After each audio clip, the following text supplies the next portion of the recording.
Orar.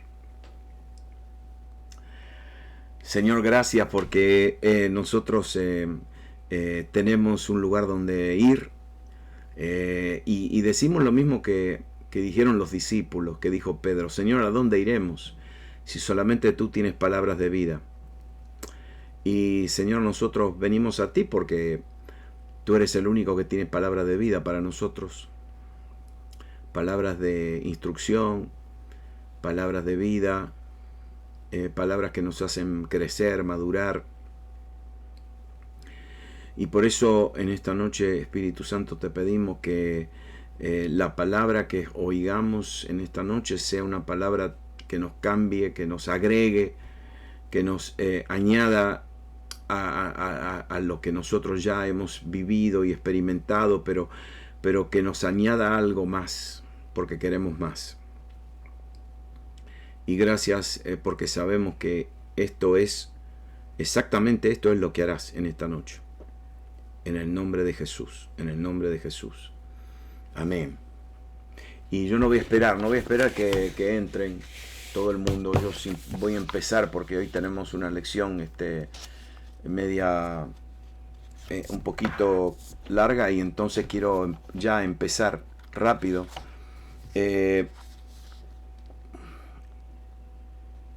Anoche hablamos acerca de que cuando uno recibe algo de Dios, un toque de Dios, una revelación de Dios, un milagro de Dios, una bendición de Dios, no es simplemente para que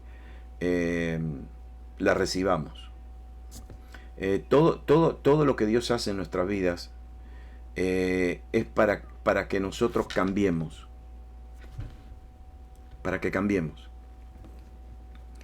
Y por eso la revelación, cuando recibimos algo, una palabra de fe, una palabra de revelación, una palabra que nos da esperanza, que nos da fortaleza, ahora esa palabra revelada en nuestras vidas tiene que ser transformada en acción.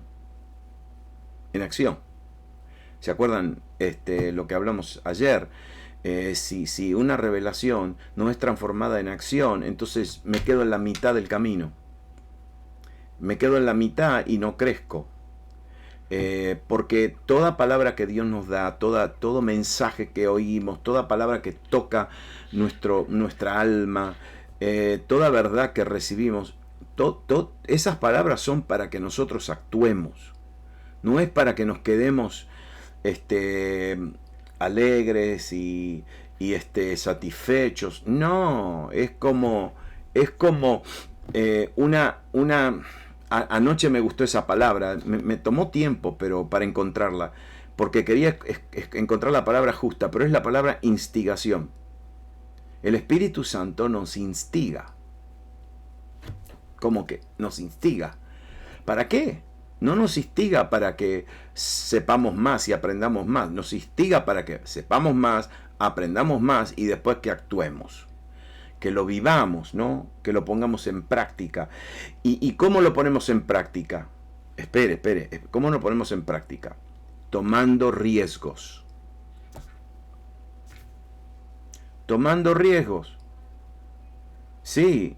¿Por qué? Porque nosotros no sabemos que tenemos una promesa, por ejemplo, que Dios es fiel.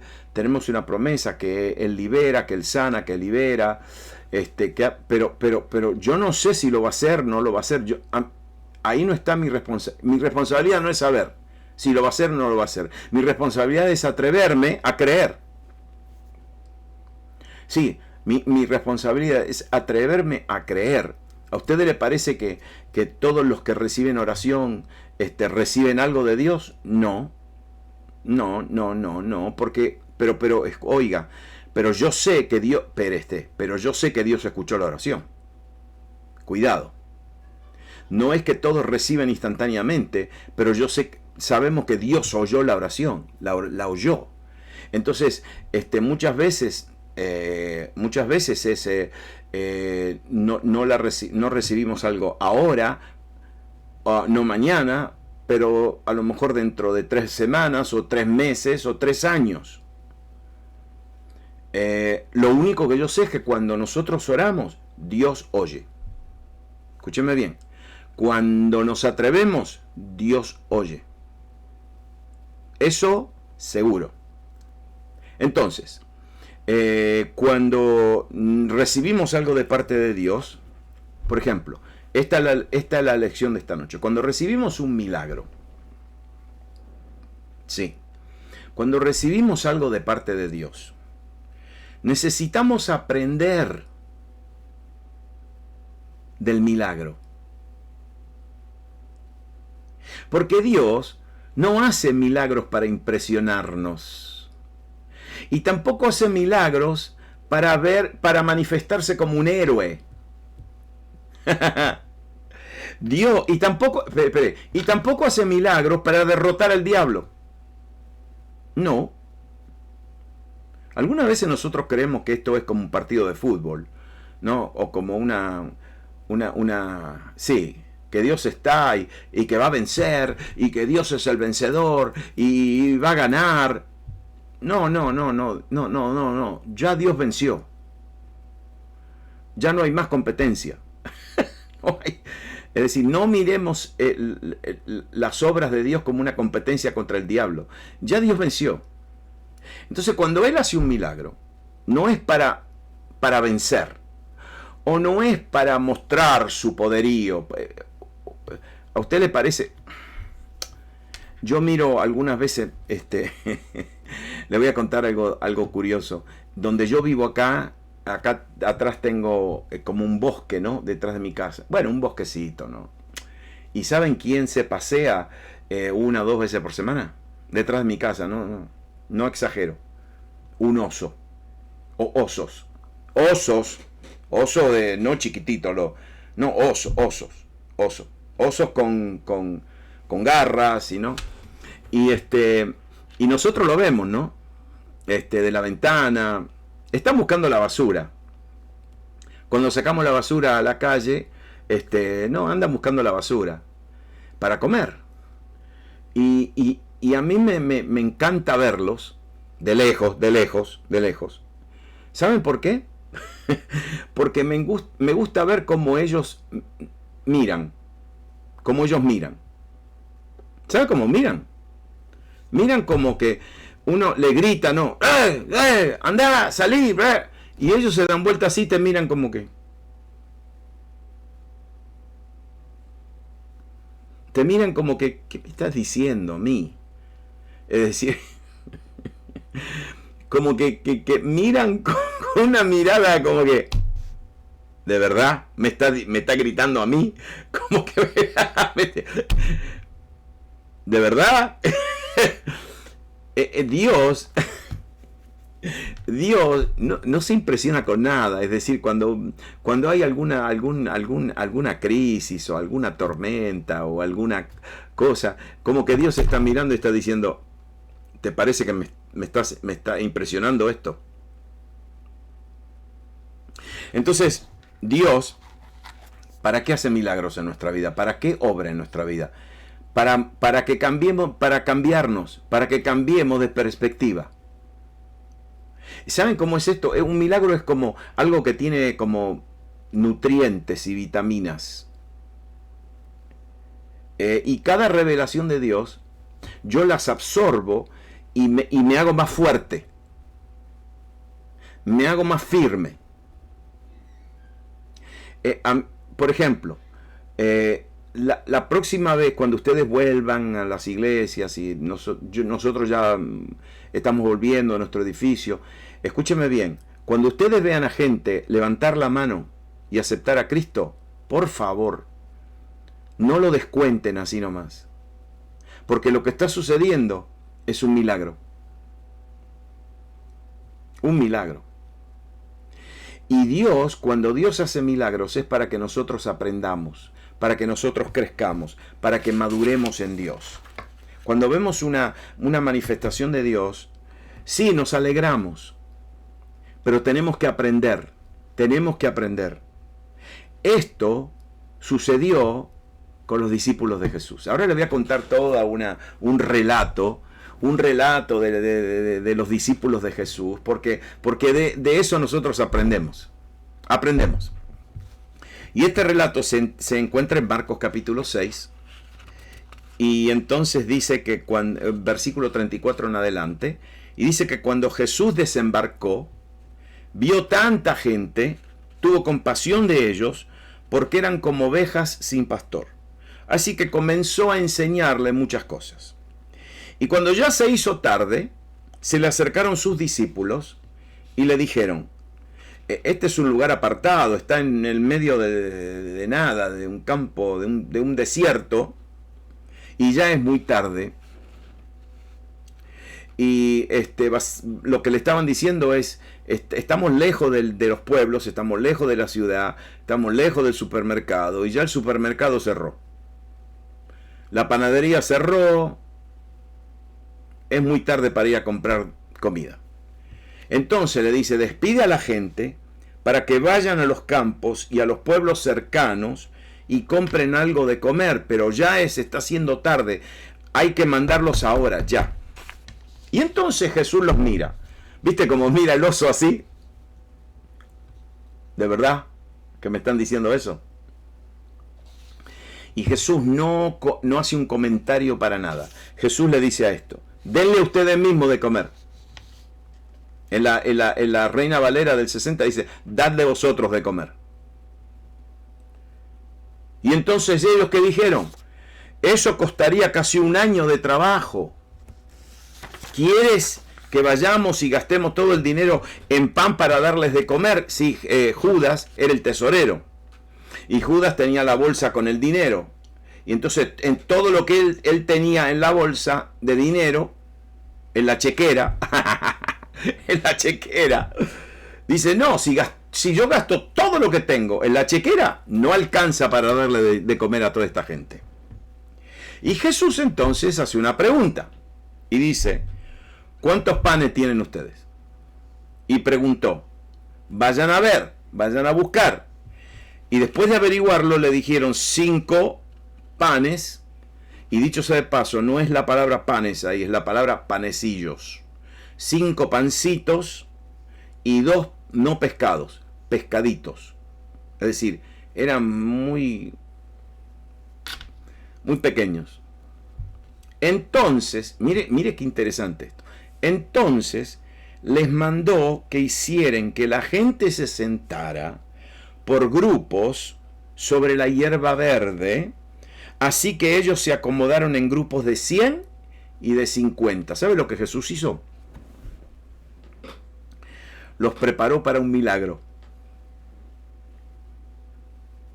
Los preparó. Dijo: no, de 50 así, grupitos, para que vean lo que va a pasar. Es decir, los separó para que tengan una mejor vista.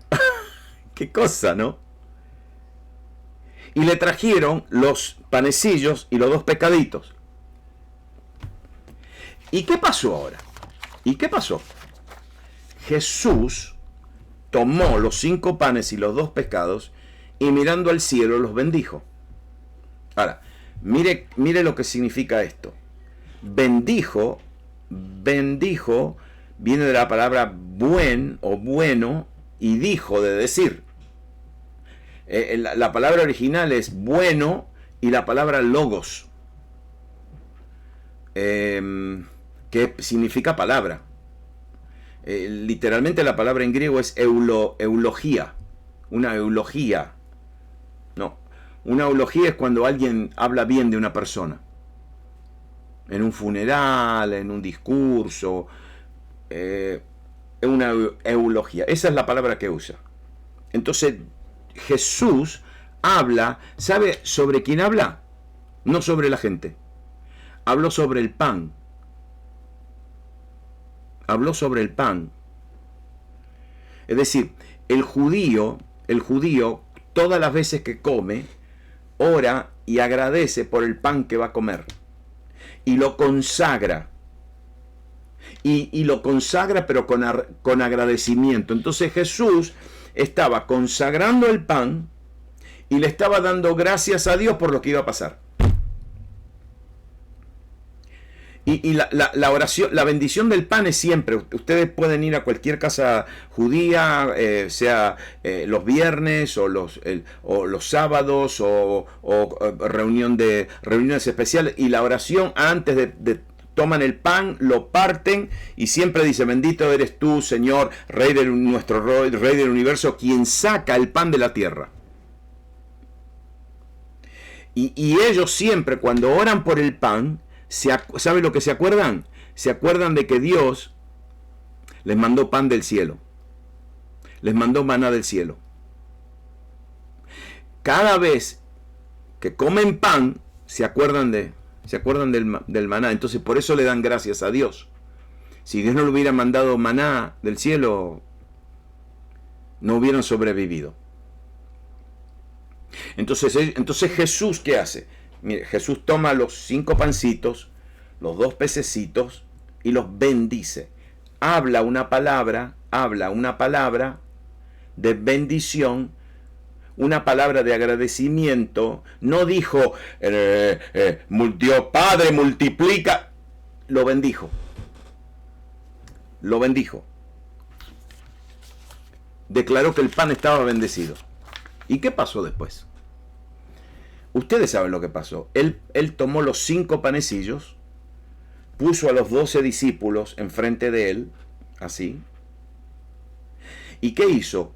Dividió los 5 pancitos en 12. Es decir, piensen en 5 pancitos, pero nada, como un pancito así, pequeño. Y dividirlo entre 12 en 12 porciones. Es decir, a cada discípulo le tocó un pedacito, muy chiquito. Y después tomó los dos pececitos y hizo lo mismo. Los dividió, los partió en pedacitos. Pero a mí lo que me interesa es esto: que cuando Jesús le pone los pedacitos de pancito, las porciones en la mano, dice que lo dio a los discípulos para que los pusiesen delante. Le voy a traducir lo que significa eso. Le dijo: ponga las manos. Estoy no inventándome algo, pero poner delante significa: ponga las manos acá. No las bajen. Póngala aquí enfrente. Y entonces cuando le puso el pancito, le dijo: pero tenga las manos así enfrente de ustedes. No las baje así, abiertas, con el pedacito de pan y el pedacito de pescado. ¿Sabe por qué le dijo que lo pongan delante? Mire, usted se piensa que me lo está inventando. No. Es que Jesús le dijo, partió los panes y dio a sus discípulos para que los pusiesen delante. Es decir, delante de ellos. ¿Por qué le dijo que lo pusiesen delante? ¿Por qué le dijo: ponga la mano así delante de ustedes? Y le puso el pancito. ¿Sabe para qué? ¿Para qué lo hizo? Para que ellos vieran el milagro. Para que lo vieran. ¿Por qué? Porque el pan se multiplicaba a la manera que ellos los repartían. Entonces, en el momento que ellos sacaron el primer pedacito de pan, de repente se le apareció otro pedacito de pan. Y en el momento que sacaron el segundo pedacito, se le apareció un tercer pedacito. Y el pan se multiplicaba en las manos de los discípulos. Los peces también se multiplicaban. Y los peces ya no estaban crudos, ya estaban cocidos, ya asaditos. Impresionante el milagro, ¿no? Pero Jesús quería que ellos pongan sus manos delante. ¿Para qué? Porque Jesús quería que ellos vean el milagro. Ahora, ¿qué tal? ¿Le gustaría a ustedes andar por ahí y tener un pedacito, no sé, de pan, y que de repente saques y te siga saliendo de la mano, te siga saliendo pan o te siga saliendo pescado? Porque al repartir se le suplía más. Pero ese fue el milagro. Pero ahora viene un examen. Ahora viene un examen. Y dice que los discípulos recogieron 12 canastas llenas de pedazos de pan y de pescado. Eso es mucho pan y mucho pescado. 12. Porque de un milagro del Señor no se desperdicia nada. Es decir, ¿qué tenían? ¿Por qué Jesús quiso que lo recogieran? Ahora le voy a decir. Porque los panes y los peces eran la evidencia del milagro. Eran una evidencia. No era algo invisible, era un pan que ellos podían tocar y unos peces que ellos podían tocar. Y entonces él tiene las 12 canastas, ¿sí? Llenas de pan, llenas de pescado, de pescaditos. Y le dice ahora a Jesús, entren a la barca y vayan delante mío a Betsaida, a la otra orilla, a la otra ribera. Entre tanto que él despedía a la multitud, le dijo así, le dijo, métanse en el barquito con la evidencia del milagro. Métanse en la barca, ustedes 12, métanse en la barca y llévense las canastas con el pan multiplicado y los peces multiplicados. Ahora métanse en la barca, empiecen a ir adelante mío y llévense la evidencia. Y entonces él, cuando los mandó, Jesús se quedó saludando a todo el mundo, como algunos de nosotros que somos los últimos que salimos, porque tenemos que saludar a todo el mundo. Y entonces que él saludó a todo el mundo y se sube al monte a orar. Y al anochecer, el otro relato dice, en Lucas dice que ellos salieron, eran alrededor de las 6 de la tarde, y cuando salieron a eso de las 6 de la tarde, ya el sol estaba bajando, dice que se levantó un viento contrario. Un viento contrario. Le voy a decir lo que significa la palabra contrario. La palabra contrario es la misma palabra de adversario. ¿Está bien? Es decir, era un viento ¿de quién? Del adversario. Y si yo estoy yendo para arriba, el viento del adversario me va a tirar para abajo. Si yo estoy mirando y yendo para la derecha, es decir, él siempre va a soplar un viento opuesto. El adversario.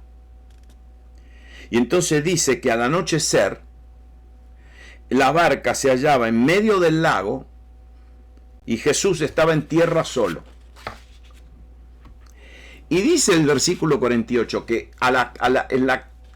en la cuarta vigilia de la noche, que son entre las 6 y las 6 de la entre las 6 y las 6 de la mañana, dice así: en la madrugada vio.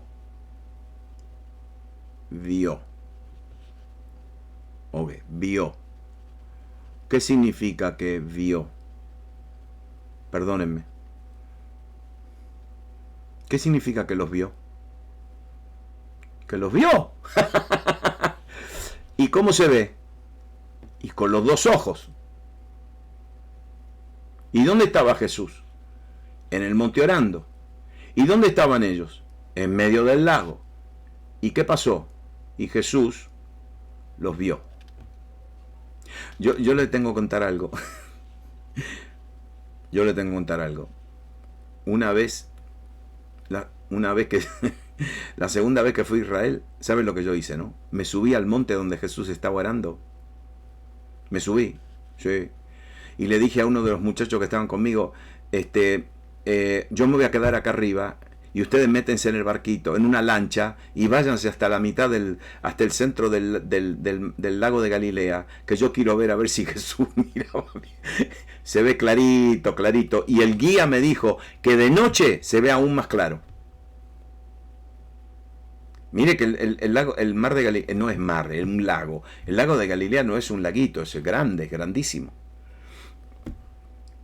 Y Jesús estaba, mire qué ilustración. Jesús estaba orando y los estaba mirando. ¿Y ellos qué estaban haciendo? Desesperadamente tratando de salir de la tormenta. Estoy seguro que ellos estaban diciendo, ya está, nos ahogamos, nos vamos a morir, Jesús se olvidó de nosotros, pero Jesús lo estaba mirando. No hay que ser muy profeta para entender esto, ¿verdad? Que Jesús siempre nos está mirando y está orando. Él es nuestro intercesor. ¿Y qué pasa entonces? Ustedes se acuerdan lo que Jesús hizo. Se baja del monte, camina por la playa, que una playa no es una cosa grande, camina por la playa y sigue caminando sobre las aguas. Pero miren lo que dice acá. Dice que se acercó a ellos caminando sobre el lago e iba a pasarlos de largo. Es decir, Jesús no fue para sacarlos del barco. Jesús se iba al otro lado. En otras palabras, Jesús iba a cruzar al otro lado del mar porque él quería adelantárseles. Y quiero decirte algo, Jesús estaba caminando en medio de una tormenta. Es decir, la Biblia nos dice que la tormenta era una tormenta muy violenta, que había olas y que estaban llenando la embarcación y ellos se estaban ahogando. Y Jesús entonces camina sobre las olas o a través de las olas. Yo no sé cómo él caminaba sobre el mar. Pero él no fue para estar con ellos. Él les estaba pasando por el lado. ¿Y por qué? Era un examen. Ahora le voy a decir, era un examen. ¿Por qué? Él quería saber si estos muchachos iban a tomar autoridad sobre la tormenta. Él quería saber si estos muchachos habían aprendido algo del milagro que él había hecho. Tenían la evidencia dentro del barquito. Tenían pan multiplicado y peces multiplicados. Y Jesús iba pasando por al lado y estaba diciendo, seguro estaba diciendo, a ver si estos muchachos reaccionan. A ver, porque yo tengo que ir delante de ellos, porque me voy delante de ellos. Y cuando él está pasando por el lado, los muchachos no entendieron nada y gritaban. Y los discípulos, dice, al verlos, ¿qué? Creyeron que era un fantasma. Y se pusieron a gritar, porque todos le veían y se turbaron. Ahora, una pregunta. ¿Qué gritarían ustedes si ven un fantasma? Ellos no estaban pidiendo ayuda. Ellos no estaban diciendo, Jesús, ayuda. No, estaban gritando del miedo. Dice que todo el mundo lo veían y se turbaron. Es decir, estaban gritando de miedo. No estaban gritando pidiendo ayuda. Estaban gritando porque estaban aterrorizados. Y Jesús le dice, pero muchachos, ¿por qué tenés tanto por qué están amedrentados? ¿Por qué no tienen fe? Y enseguida entonces Jesús habló con ellos y les dijo, tened ánimo, yo soy, no temáis. Hay algo muy poderoso porque Jesús invoca ahora el nombre de Dios, yo soy, que significa yo soy, yo era, yo soy y yo seré, yo existo. Lo que él estaba diciendo era, yo estoy presente en esta situación, pero estoy mirando a ver cómo reaccionás. ¿Aprendiste algo del milagro? Y cuanto más grande milagro hace en nuestra vida, cuidado. Tenemos que aprender de todo lo que Él hace en nuestra vida. Porque Él no hace milagros simplemente porque Él es un milagrero. Él hace milagros para que nosotros cambiemos de perspectiva. Que cambiemos de mente. Y entonces dice que Jesús se subió a la barca con ellos. Espérese. Están gritando de miedo. Él le dijo, no teman. ¿Qué significa que no teman? Cuando Jesús te dice que no teman, ¿qué significa? Que tengo temor. Que tengo temor. Tengo miedo. Entonces le dijo, no tengan miedo, yo soy, tengan ánimo. Entonces, no calmó la tempestad, no la calmó. Dice que primero se subió con ellos, se metió en la misma barquita que estaba subiendo, bajando, tumbándose, llena de agua. Se metió en la embarcación y dice, y el viento se calmó. El viento se calmó. Y ellos estaban sumamente asombrados, ¿no? De hecho dijeron, ¿y quién es este que hasta la tormenta le hace caso? ¿Quién es? Se subió a la barca con ellos y después se calmó el viento. Ahora, mire lo que dice acá el pasaje en el versículo 52.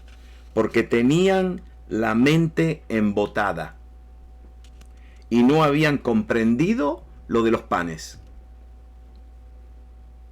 La Reina Valeria dice, porque aún no habían entendido lo de los panes por cuanto estaban endurecidos sus corazones. La Reina Valera. ¿Entienden ustedes este pasaje? Ellos recién habían visto un milagro que no fue un milagro de lejos. No fue un milagro que hizo Jesús de lejos. Fue un milagro que ellos vieron en sus manos. No entendieron. A mí me gusta esa palabra entender en el Nuevo Testamento, porque la palabra entender significa unir o juntar dos cosas. Entender significa cuando alguien une dos cosas. Es decir, entender significa que cuando yo entiendo que 1 más 1 es 2, después cuando entienda que 1 más 1 es 2, voy a llegar a la conclusión que 2 más 2 son 1 más 1 más 1 más 1, 4. ¿Por qué? Porque estoy uniendo dos conceptos. Sí, cuando yo entiendo algo es porque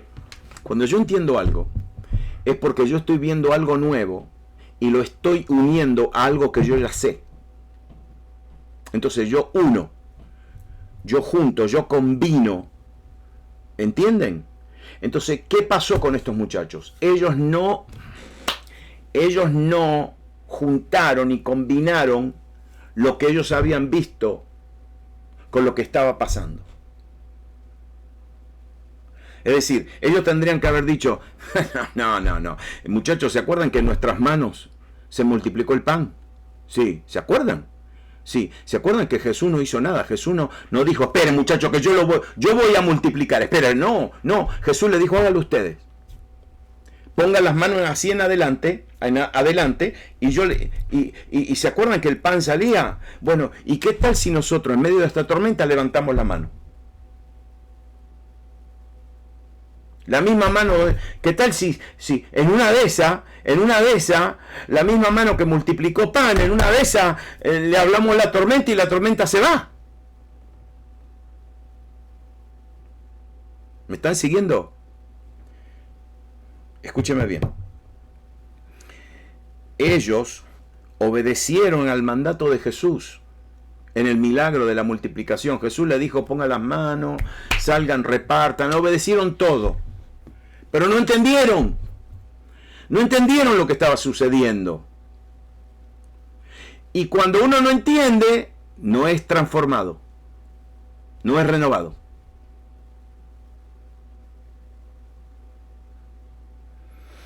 No se renovó su mente, no se cambió su perspectiva. Ajá.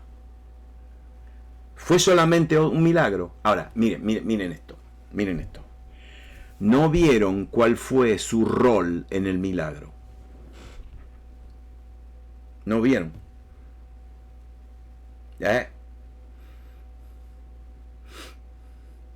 No vieron. Si ellos hubieran entendido y hubieran entendido que el rol que tuvieron en el milagro, ¿qué rol tuvieron? Le dieron las manos a Jesús. ¿Y qué rol tuvieron? Es que en sus manos se multiplicó el pan y se multiplicaron los peces. Y le dieron de comer a 5.000 varones, sin contar mujeres y niños. Eso es alrededor de 20.000 personas. 20.000, claro, imagínense. Las familias judías no son como las de hoy. En aquel tiempo tenían 4 o 5 hijos. Y empezaban muy tempranito. Las niñas se casaban a los 12, 13 años y los varoncitos se casaban a los 15, 16 años y ahí empezaban a tener hijos. No vieron su rol en el milagro. No entendieron que ellos fueron instrumentos de Dios. Y estaban, mire, y estaban en la barca, en una situación, ahora, sin Jesús. No estaba Jesús, estaban solos. Y como no vieron su rol en el milagro, entonces no encontraron una solución. No está Jesús ahora. ¿Y qué vamos a hacer? Y Jesús le dijo, pero muchachos, ¿por qué tuvieron tanto miedo? ¿Por qué no tuvieron fe? Si Jesús le dijo, denle ustedes de comer, no les dijo, yo voy a hacer el milagro, ustedes denle de comer. Y escúchenme bien ahora lo que le voy a decir. Jesús no los envió hacia una tormenta para aparecerse después como un héroe.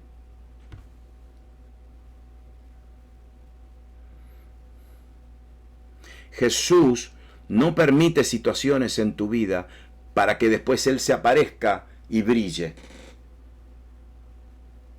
No. Porque Él quería pasarlos de largo. El deseo de Él no era intervenir. El deseo de Él era que ellos tomen autoridad. Que ellos entiendan que tenían un rol en cada milagro. Que aprendan del milagro. Él quería, escúchenme bien, Él quería adelantárseles porque tenía que ir al próximo milagro. Ustedes saben para dónde Jesús iba, ¿no? Iba para Genezaret, donde estaba el Gadareno. Ahora le voy a hablar de eso. Entonces Jesús estaba enfocado en el próximo milagro y estaba diciendo, ¿estos muchachos se van a dar cuenta o no? Y por eso le estaba pasando de largo. Pero ellos cuando lo vieron se asustaron, porque cuando uno está asustado, lleno de temor, hasta la presencia de Dios te confunde. Ellos no sacaron el beneficio del milagro. Ahora, mire, la Biblia habla acerca de las influencias que afectan nuestra mente.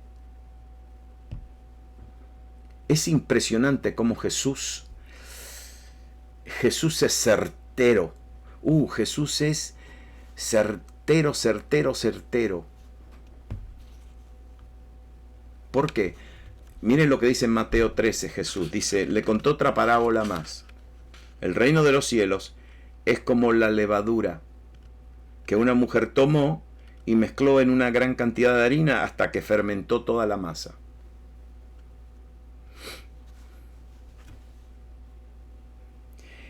Miren lo que sucede. Espere. ¿Qué leímos nosotros? ¿Marcos qué? ¿Marcos 4? Sí, leemos Marcos 4. Ok. Vienen Marcos 4, Marcos 5, Marcos 6, 5. Marcos 6, Marcos 7 y Marcos 8. ¿Saben lo que pasa en Marcos 8? Otra vez Jesús está en el barquito con los discípulos. Otra vez. Y Marcos 8:13 dice, entonces los dejó, volvió a embarcarse y cruzó al otro lado. Espérese.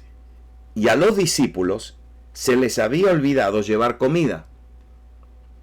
Y solo tenían un pan en la barca. Esto sucedió, ¿sabe cuándo sucedió esto? Después de la segunda multiplicación.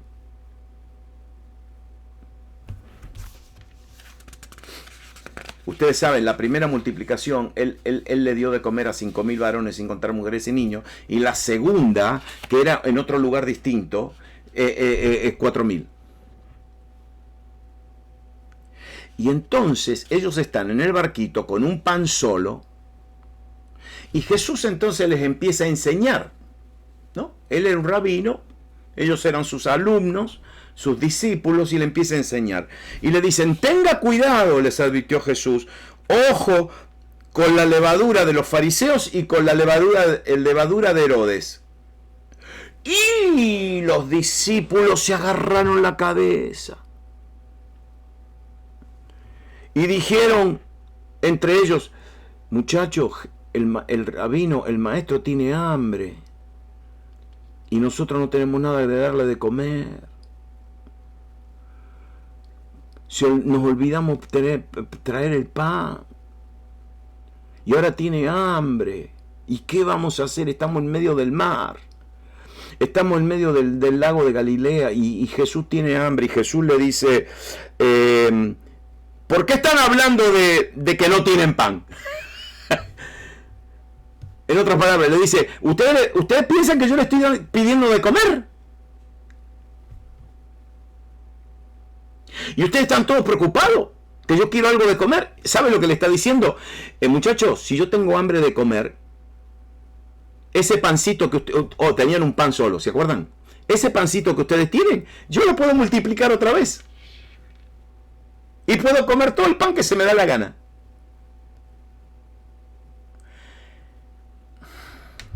Después de la gran lección que tuvieron en la primera multiplicación, en la lección que aprendieron, todavía... Y entonces dice, al darse cuenta de esto, Jesús le dijo, ¿por qué están hablando de que no tienen pan? Todavía no ven y no entienden. Tienen la mente embotada. Tienen la mente endurecida. Es que tienen ojos pero no ven y oídos pero no oyen. ¿Acaso no recuerdan cuando partí los 5 panes para los 5.000? ¿Cuántas canastas llenas de pedazos recogieron? 12. Y cuando partí los 7 panes ahora, reciencito, cuando partí los 7 panes para los 4.000, ¿cuántas cestas llenas de pedazos recogieron? 7. Y entonces Jesús dice que concluyó, y todavía no entienden. Todavía no entienden, cabezones.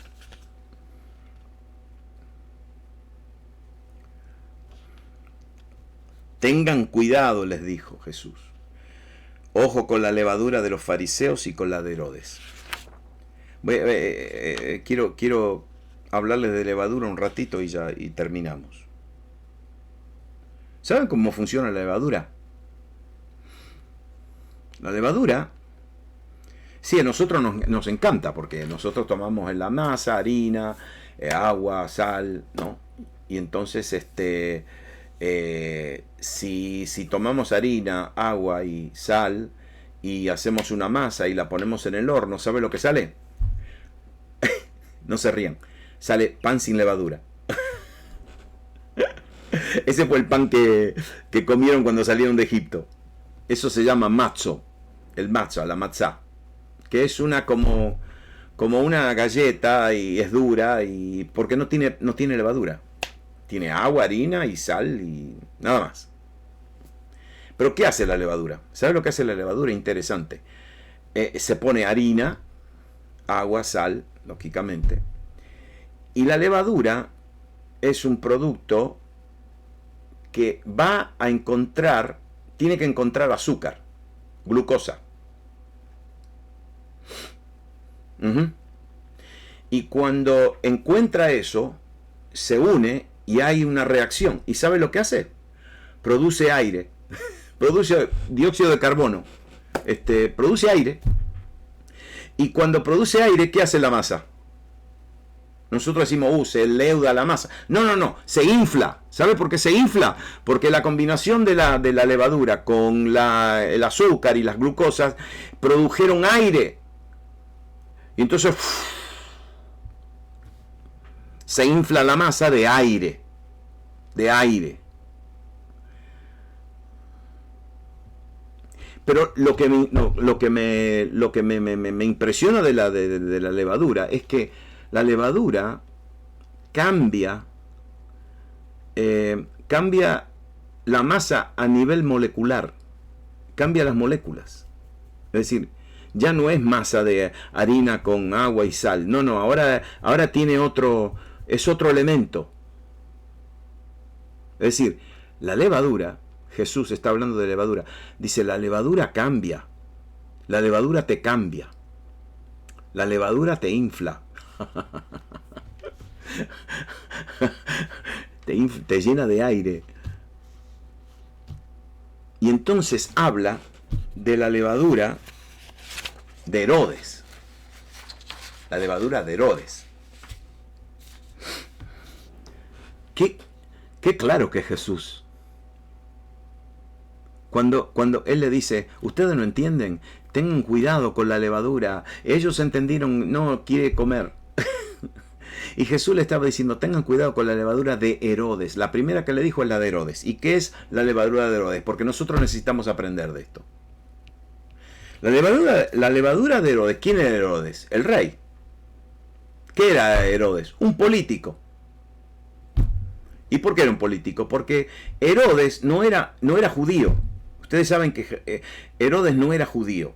Herodes era un idumeo. Venía de Edom. Y mire qué locura, ¿no? Porque Edom son los descendientes de Saúl. Y Jesús era descendiente de ¿quién? De Jacob, de los dos hermanos.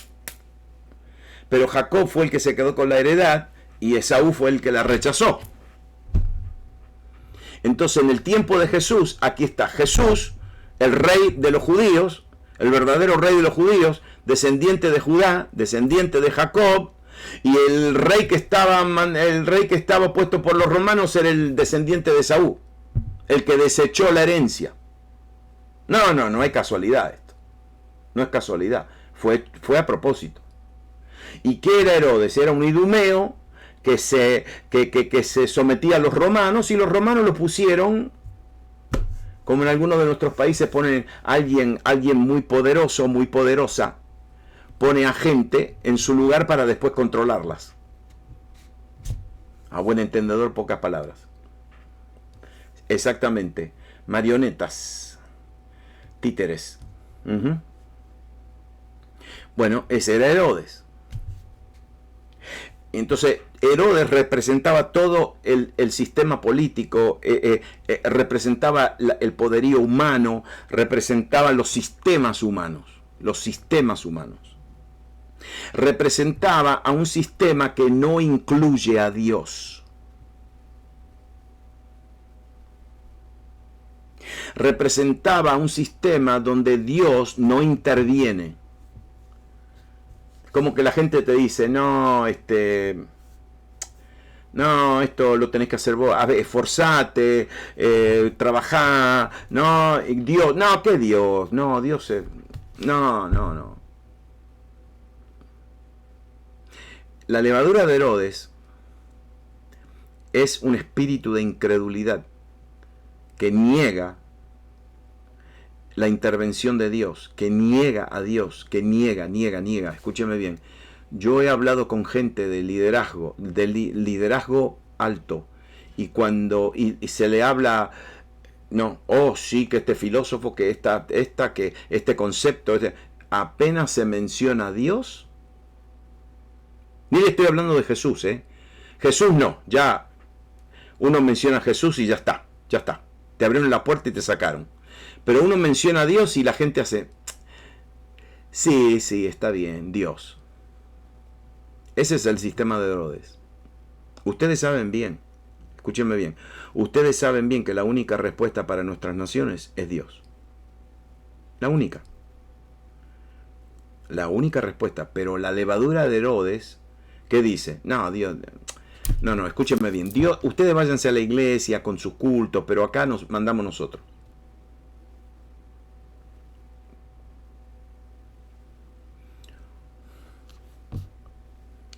Esa es la levadura de Herodes. Y Jesús entonces le dice a los discípulos, tengan cuidado, tengan ojo con esa levadura. Siempre estén conscientes de la realidad de Dios. Siempre estén conscientes que escúcheme bien, siempre estemos conscientes de que para Dios no hay nada imposible y que Dios puede intervenir en cualquier momento, en cualquier lugar. Que para Dios no hay nada imposible. En el momento que yo empiezo a dudar, no, pero esto para Dios, no, pero ya se me metió un poquito de levadura. Y me está cambiando el sistema molecular de mi espíritu.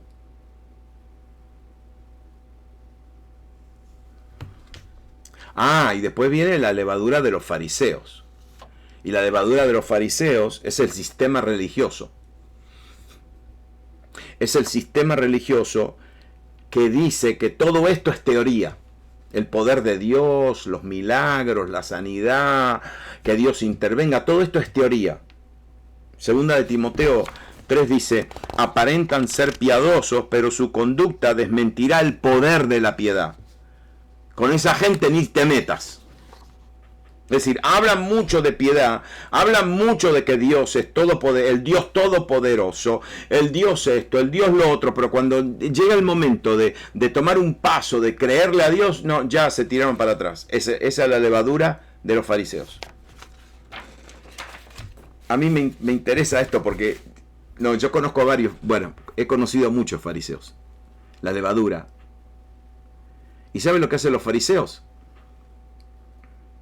Dan explicaciones, pero no soluciones. Uno va, hermano, ¿me pueden ayudar? Pero, no, bueno, vamos a ver, vamos a analizar la situación. Y cuando alguien te empieza a explicar cosas que te están pasando en tu vida, ya está, ya. Que te lo expliquen y después que oren. Y que vamos a creer a Dios. Como en Nazaret. A Jesús lo conocían. Él se crió en Nazaret. Lo conocían muy bien. Pero no en la demostración de poder. Por eso Jesús no pudo hacer muchos milagros en Nazaret. Y Jesús le tuvo que decir, así que por causa de la tradición, ustedes anulan la palabra de Dios. Por causa de la religión, por causa de la tradición, anulan la palabra de Dios. Ustedes van a decir, bueno, pero ¿cómo? Mire, los discípulos de Jesús. Los discípulos de Jesús. Miren los discípulos. Juan 9, 2 dice, vienen a un ciego de nacimiento, dicho sea de paso, viene un ciego de nacimiento, ¿sí? Y le dijeron, Rabí, para que este hombre haya nacido ciego, ¿quién pecó? ¿Él o sus padres? Esa era la levadura de los fariseos. Porque los fariseos enseñaban que si alguien era ciego de nacimiento era porque alguien había pecado. Sí. Y a los ciegos entonces los tenían como nada, como basura, los dejaban ahí que pidan limosnas, porque ellos automáticamente asumían de que si era un ciego de nacimiento era porque alguien había pecado. Y le preguntan a Jesús, esa es la levadura de los fariseos, le preguntan a Jesús, y Jesús nada, Jesús ni le dice, no, ni él pecó ni sus padres. Respondió Jesús, sino que esto sucedió para que la obra de Dios se hiciera evidente en su vida. Es decir, espérele, se lo voy a explicar. Esto sucedió, este hombre ciego estaba acá esperándome a mí, ¿para qué? Para que yo pase por este lugar y que yo lo sane, para que las obras de Dios se hagan evidentes en su vida. Si Jesús no se puso a analizar nada, no, que fue el papá, que fue la mamá, que fue esto, que fue lo otro, que fue esto, que fue un pecado del pasado. No. Jesús dijo, acá lo que está sucediendo es que las obras de Dios se quieren manifestar. y lo sana inmediatamente.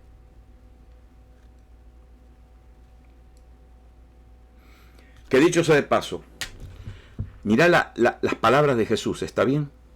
Dijo, sino que esto sucedió para que la obra de Dios se hiciera evidente.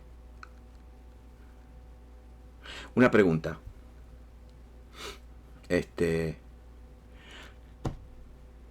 ¿Cuántos días le tomó a Dios crear todo? 6 días. ¿Y el séptimo día qué hizo? ¿Qué hizo? Reposó. ¿Reposó de qué? ¿Reposó de qué? ¿Sabe lo que dice la Biblia?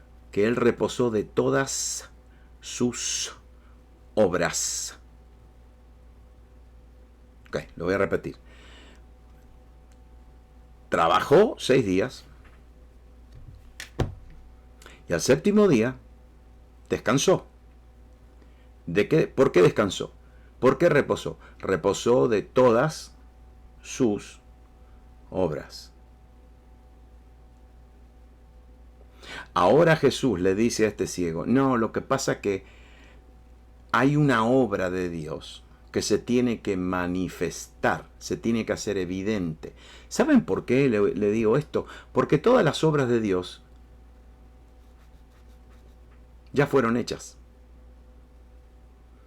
¿Cuándo? En los primeros 6 días de la creación. Lo que pasa es que todavía no se han hecho evidentes.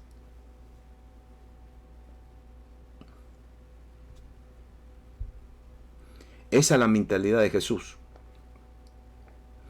Todo lo que Dios ha preparado, tiene reservado para nuestras vidas, ya está hecho. Oh, ¿y dónde están? Ah, todavía no están no son evidentes.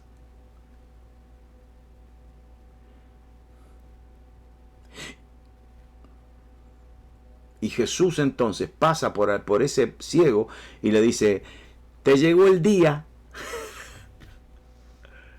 Te llegó el día. Igual que el paralítico en la puerta de la hermosa. Jesús pasó por esa puerta no sé cuántas veces. Porque él como varón judío tenía que ir al templo y tenía que pasar por esa puerta. ¿Sabes cuántas veces Jesús vio al paralítico de la puerta, al enfermo en la puerta de la hermosa? ¿Qué sé yo cuántas veces lo vio? No sé. Pero nunca lo sanó. Pero ¿saben qué? Le tocó a Juan y a Pedro. Porque esa obra estaba para ser manifestada a través de Juan y Pedro, no a través de Jesús.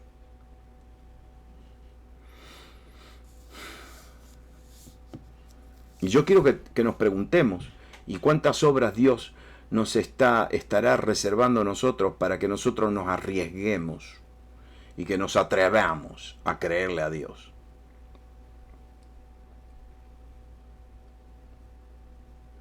Después está la levadura del reino, mañana le hablo de eso.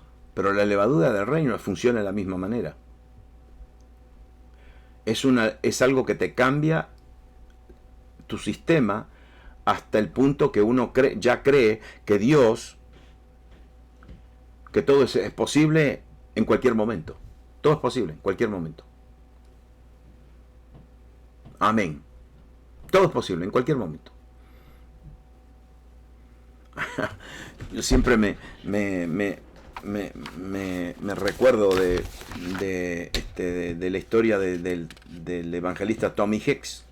Tommy Hicks le creyó a Dios que iba a predicarle a un estadio de gente, y cuando llegó los pastores le dijeron, no, acá nadie predica en un estadio. Acá solamente le conseguimos un terreno baldío y ponemos unas luces y predique ahí. Y él empezó a predicar, pero él dice que en su libro, él cuenta que cuando él estaba predicando, no estaba predicándole a 1000 personas. Él estaba predicando a un estadio entero. Y un día se le ocurrió ir a ver al presidente. ¿Usted sabe quién era el presidente? Perón. Y se le ocurrió ir. y dijo, yo quiero ver al presidente.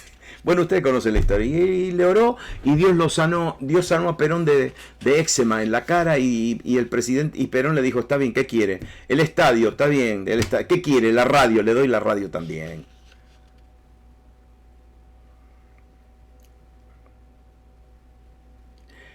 Tormentas. Tormentas. Si Jesús, antes de entrar a la tormenta, ¿sabe lo que dijo? Crucemos al otro lado. Crucemos al otro lado.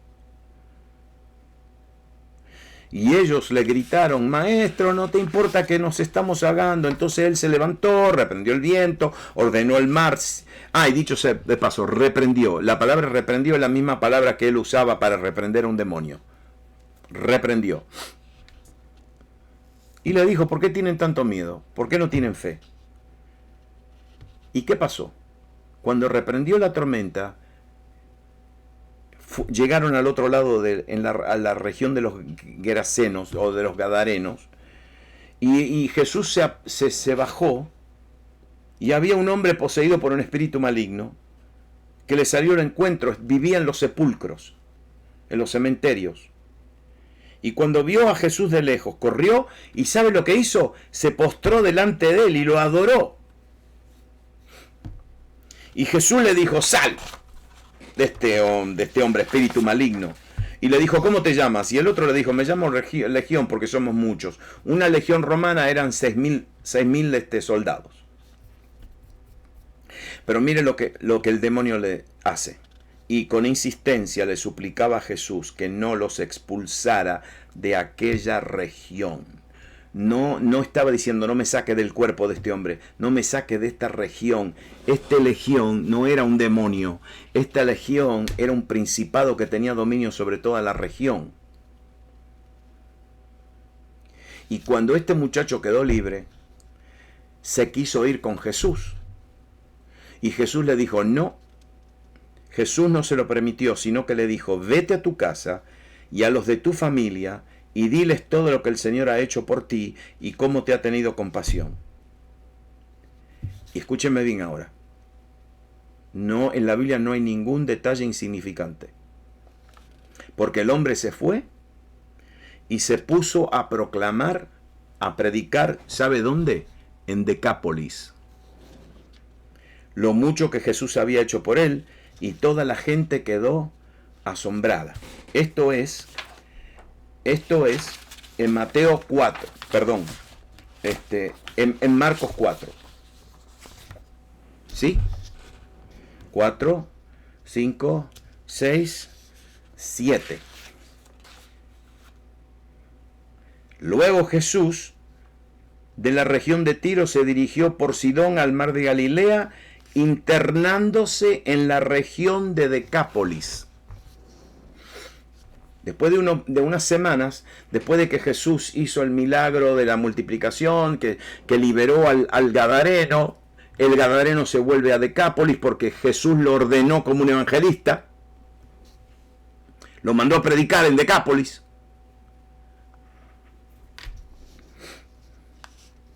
Él llega a Decápolis, le trajeron un muchacho sordo y mudo, lo sanó.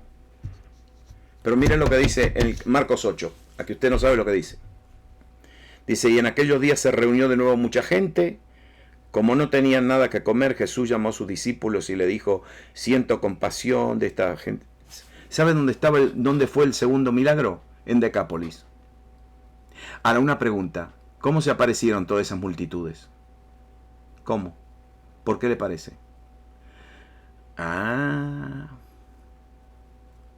¿Por qué? Porque ya lo conocían a Jesús. ¿Y quién lo dio a conocer? Le voy a decir por qué esto es curioso. Porque Decápolis no era una región judía, era una región de gentiles.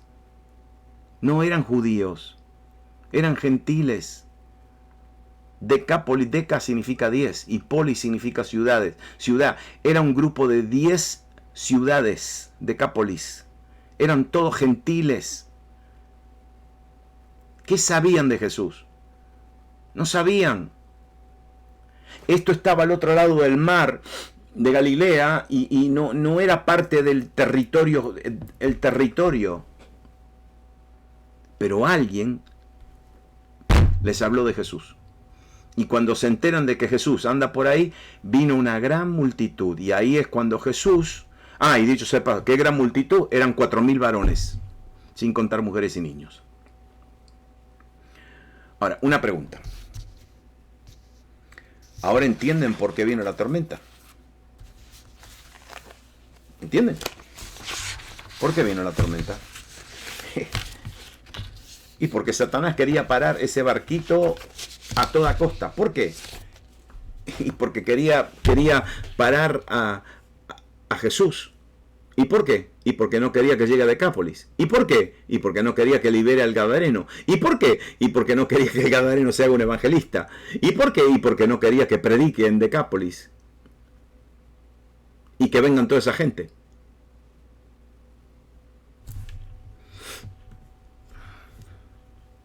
¿Por qué vienen las tormentas? Las tormentas son situaciones que vienen para que no cumplas los propósitos que Dios tiene para tu vida.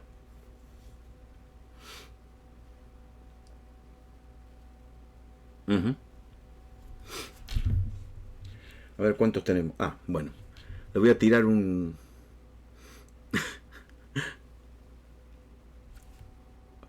Ustedes saben que esta fue una tormenta de viento contrario. Fue el diablo tratando de detener a Jesús.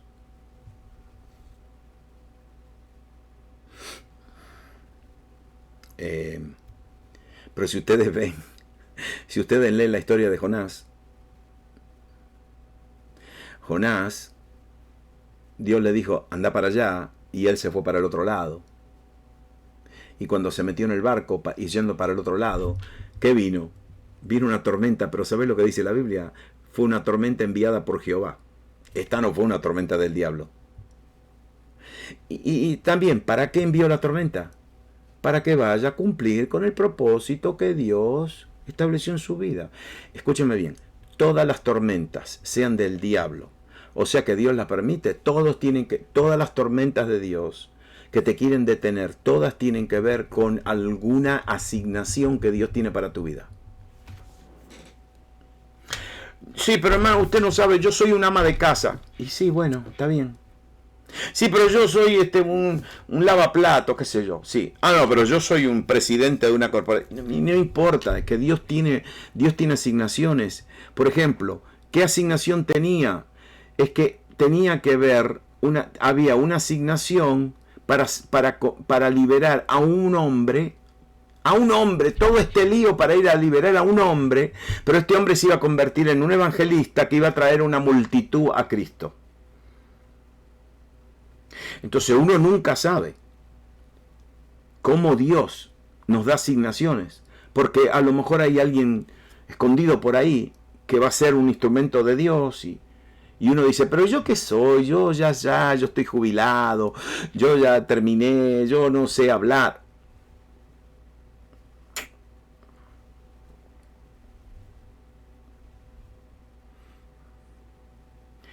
Dios siempre tiene asignaciones. Y escúchenme bien ahora. Y esto se puede decir con absoluta autoridad. Con absoluta autoridad. Con absoluta autoridad. Toda persona que está al alcance de mi voz, toda persona, no importa de qué edad, de qué gusto, de qué color, de qué alto, nada, no importa. Cada persona, cada hijo y cada hija de Dios tiene una asignación. Y después de esa, hay otra. Y después de la otra, viene otra. Y después de otra. Y Dios tiene asignaciones hasta el último momento de tu vida en la tierra. Una asignación. Y el diablo te va a tirar con todo para que no cumplas esa asignación. Y si no la cumples, después Dios te va a mandar un empujoncito para que se cumpla. Las asignaciones de Dios son serias, son cosas serias, en serio. Porque Dios tiene propósitos. Sí, en Dios no hay ningún propósito grande, porque todos los propósitos de Dios están todos entrelazados. Y uno dice, sí, pero yo no es importante. No, todo es entrelazado. Y si algo no sucede acá, algo por acá no va a suceder, y entonces hay un obstáculo por acá. Todo se tiene que cumplir. Todas las asignaciones de Dios se cumplen. Se tienen que cumplir.